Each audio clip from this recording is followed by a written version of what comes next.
In part 4 of our series on using generative AI to boost your career, find that job that you really want, we're going to talk about interview prep. So in the first 3 parts, we talked about knowledge blocks and building all the appropriate knowledge blocks.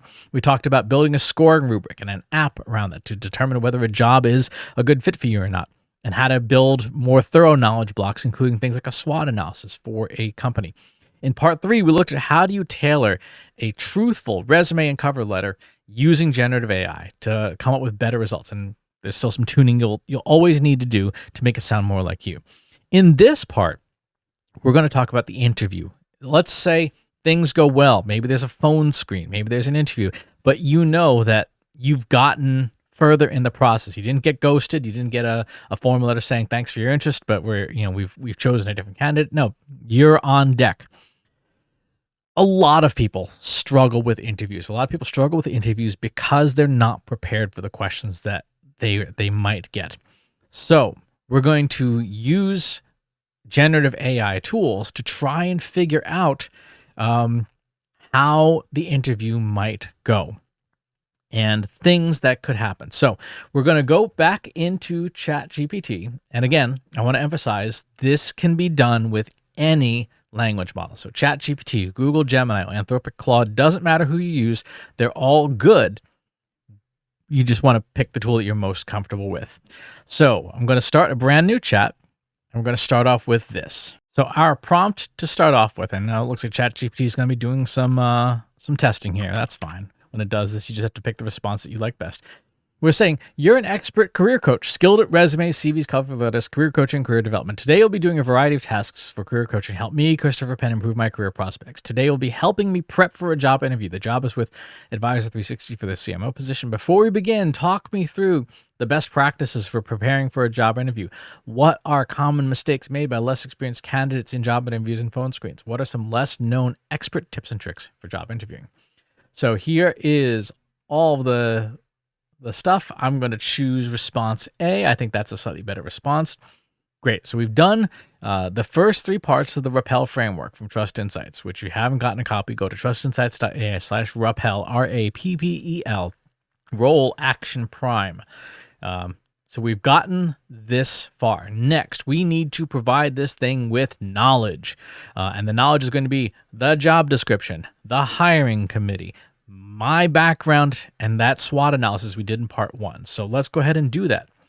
First, I'm going to provide you with my background, CV, information about Advisor 360, including the job description, hiring committee, and a SWOT analysis of the company. Summarize these documents at a high level. Let's go ahead and get that information into here. We've got our CMO job PDF. We've got our 360 SWOT. We've got my career profile. We've got the hiring committee and my LinkedIn profile. And we're asking for summarization. As a reminder, we always ask for summarization to make sure that the model's not hallucinating, or that it couldn't read something as it's starting to make things up. That's really bad. So we want to see a good summary of every document that we've just uploaded. This also is more priming for the model to get more relevant information into the context window, into the short-term working memory, so that it knows who we're talking about. All right, so we've got a good batch of information here. So today, let's start talking through the likely interview questions that Mike Fanning, Darren Tedesco, and Dina Upton would be asking me in a phone screen or interview. From each person's perspective and their role, given everything we've talked about so far, draft 5 interview questions from each of the 3 people in the hiring committee that they would be most likely to ask me with regard to my application for the CMO role. So what are we doing here? We are asking the tool to guess at the likely questions, the obvious questions, tailored based on all of the knowledge that we've provided. So here we have from Mike, the CEO, how would you shape Advisor 360's marketing strategy to align with our vision of becoming the premier technology partner for growth-oriented financial institutions, revenue growth? What specific strategies or innovations, collaboration across function? And it says what their focus is. Mike as the CEO, strategic alignment, revenue growth, and company vision. Darren as president, customer-centric strategy, product integration, cross-functional teamwork. So asking questions that are specific to there. Dina as the people officer, leadership style, team building, and alignment with company culture. How would you describe your leadership style, and how would you inspire and motivate the marketing team to exceed performance targets, and so on and so forth? These are great starting questions. Your job would be to sit down with your smartphone, open up that voice memo app, and start recording answers to these questions, and then feeding it those answers to the language model to validate them, to say, did I answer this question well? In fact, let's go ahead and do that as an example. Let me turn on my voice memos app here, and I'm going to answer Dina's questions. Chief People Officer question answers from Christopher Penn. Question 1, how would you describe your leadership style, and how would you inspire and motivate the marketing team to exceed performance targets? I would describe my leadership style as, well, I guess abrasive, but very blunt, very direct. I speak from a technology perspective. I understand the marketing technology very, very well, and I understand how the tools and technologies work together to help further marketing aims. So when it comes to leadership and leading people, I generally try and partner with a great people leader, someone like, for example, my current partner, Katie Robert, who understands people and their motivations better. But my leadership style is very hands-on. I like to be in the trenches doing stuff, helping make sure that things are being done well. In terms of inspiring and motivating the marketing team to exceed performance targets, it all comes down to, can we help people meet their goals? So one of the things that's important for me to do is to understand what someone else's goals and motivations are, how they think about their job, how they understand their role in the company, how they understand that their work matters, and that they are contributing not only to the company's success, but to their own personal success. Because one of the things that drives me up a wall as an individual contributor, and has in past jobs, is people saying, oh, for the success of the company. I'm like, yeah, I'm just helping a bunch of dudes get rich on my labor. And how does that help me other than a paycheck? I don't want the people who work for me to ever feel like I'm trying to just extract labor and value from them and give them nothing in return. So I want to understand their goals and motivations so that we ideally find a mutually beneficial situation. Like, yeah, management's going to extract value out of you. That's reality. That's life.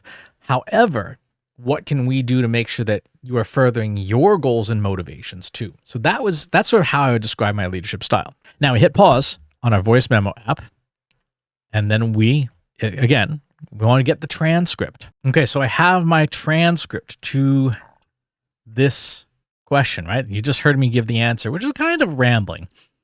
So I'm going to feed this in. I'm going to say, here is my answer to Dina Upton's first question. How well did I answer the question? What could I do to refine my answer to be as aligned with Dina's question as possible while still being truthful? Now let's drag in that transcript. Your answer demonstrates thoughtfulness and honesty, but could benefit from refinement to better align with the question. Honesty and self-awareness, understanding team goals, practical insights, tone and word choice. Describing your leadership style as abrasive might create a negative impression. Yeah, think so? Softer phrases such as direct and transparent can communicate the same idea more positively, structure and focus, etc. And then it gives a refined response, right? I would describe my leadership style as direct and transparent with a strong focus on collaboration and leveraging the strengths of the team. I deeply understand marketing technology and its role in driving success, which allows me to guide the team effectively on a technical level. However, I also recognize the importance of fostering a people-first environment, which is why I often partner with strong people-oriented leaders to ensure a balanced and empathetic leadership approach.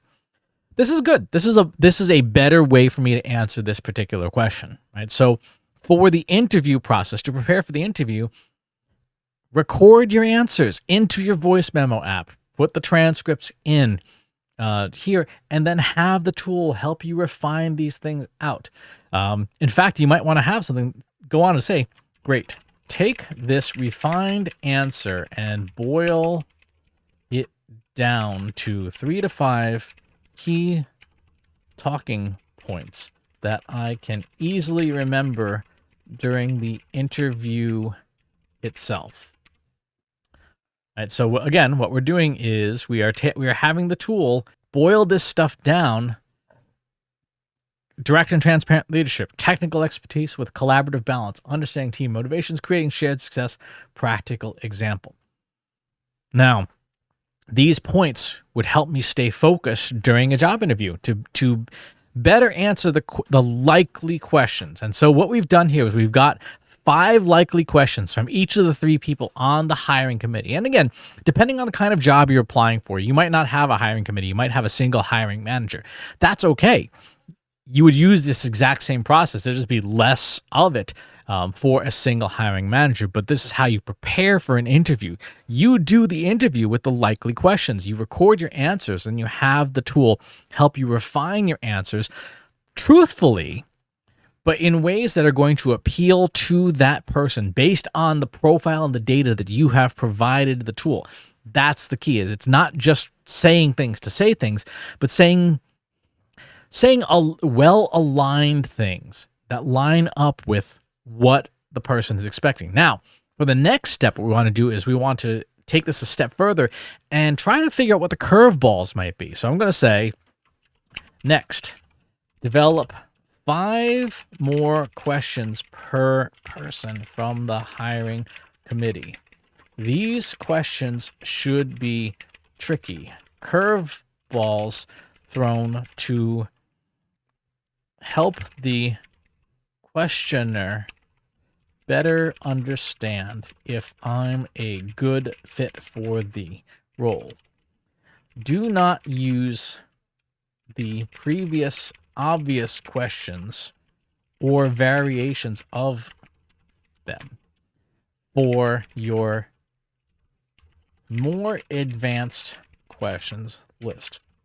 Build 5 more advanced, challenging questions per person. So we're asking it, okay, let's try and figure out what else could they throw at us? What else could they challenge us with? Mike saying, unexpected market dynamics. If a key competitor launched a groundbreaking product tomorrow, how would you adapt our marketing strategy to maintain our position in the market?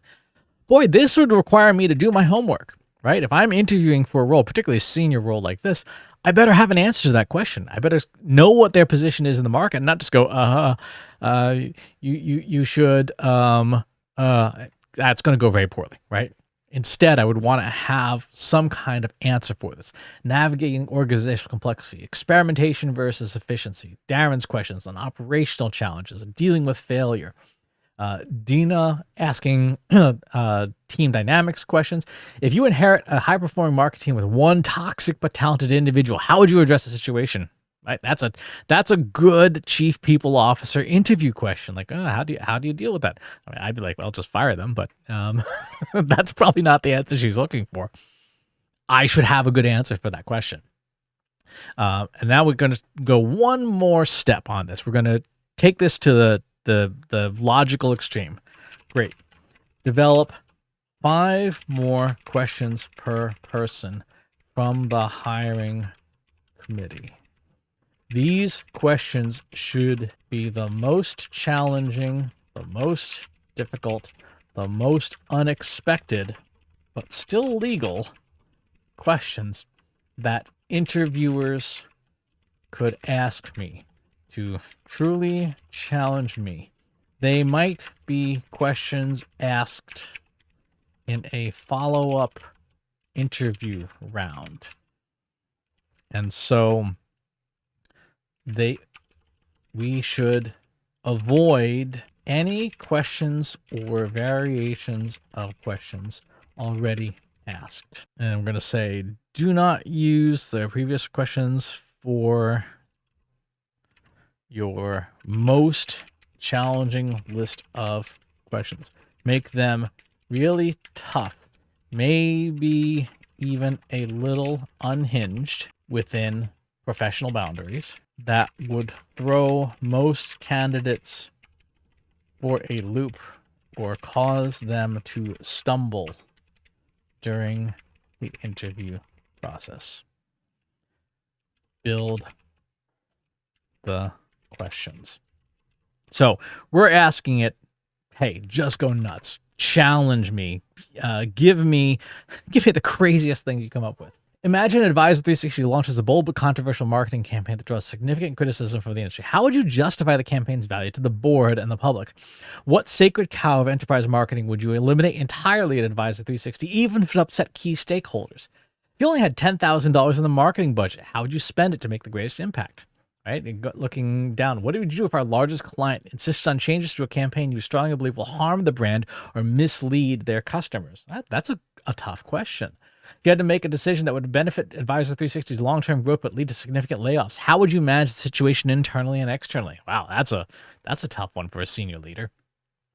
Team rebellion. Imagine your entire marketing team staged a walkout over dissatisfaction with the strategy you implemented. How would you respond and rebuild trust? I've never had that happen, but you know what? Now thinking about that, like, that could be a realistic thing. Radical transparency. If a 360-degree review revealed that a significant portion of your team found your leadership style challenging to work with, what would you do to address this feedback? That is a great question, right? That is a challenging question. And again, what we want to do is we want to take time with our voice memos app and answer these questions. Then feed our answers back into the tool and say, is this, how well does this align with this? How can I refine this? How can I come up with a better answer to these questions? We want to use generative AI tools as partners, as challenging partners to beat us up in the interview process before the interview happens, so that by the time we get to the interview, we know the answers to all these questions. And by the way, most of these questions are not specific to, in this case, the Advisor 360 example. These are pretty good questions that we would want to have answers to in general. How would I deal with it if my team told me to my face, hey, we really hate how you lead?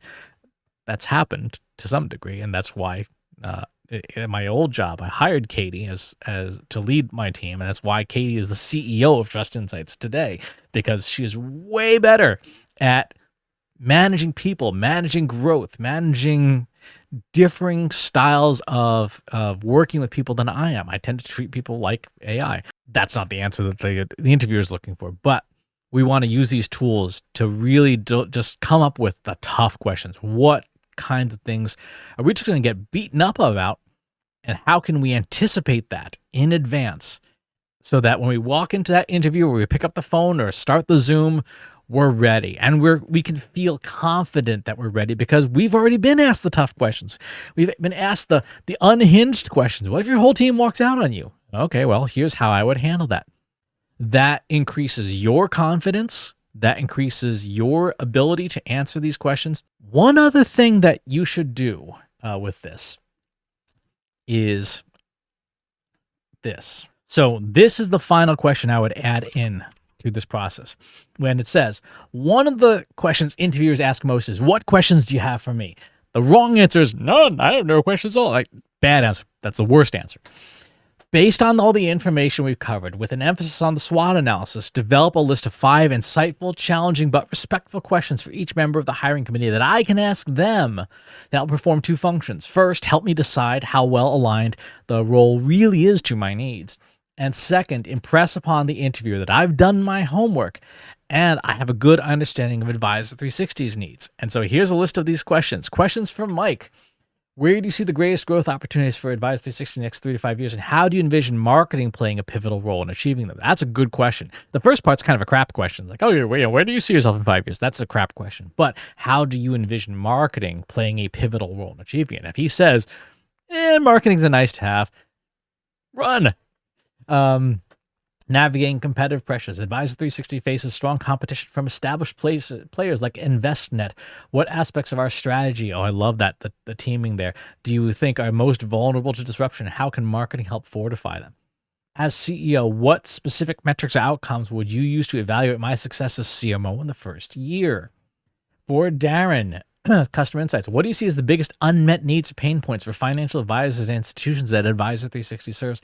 And how can marketing better address these challenges? That's a good question. You want to listen to that answer. What role do you see marketing playing in shaping not just demand generation, but the future development of our product offerings based on customer insights? Good question. And for Dina, what qualities do you think are most important for the marketing team at Advisor 360? And how can I, as CMO, foster those traits? I like that. In a fast-growing company like Advisor 360, how do you recommend balancing the need for quick scaling with the need to maintain a cohesive team culture? Right? These are good questions. And they're good questions because we had a good prompt. We said, evaluate how the alignment with my needs and that I did my homework. And we have, because we did the SWOT analysis in part 2. That's why those knowledge blocks matter. Back in part 2, you were probably like, why is he doing this? What does this have to do with my job? Well, when we get to the interviewing stage, you are ready to go. You provide the knowledge and you've got these questions on standby. You look great, right? And the questions are good questions that in this case you might want answers to. If you're a developer, you might have questions like, what development environment do we use now? What are the plans for the future? How, if you develop in Python 2, why aren't you on Python 3 yet? And so on and so forth. So you want to use these tools to do that interview prep. All right, so that's going to wrap up interview prep. In the last section, we're going to sort of put a bow on things, talking about what else you can do with this information, building your personal brand, etc. So stay tuned for that. If you enjoyed this video, please hit the like button. Subscribe to my channel if you haven't already. And if you want to know when new videos are available, hit the bell button to be notified as soon as new content is live.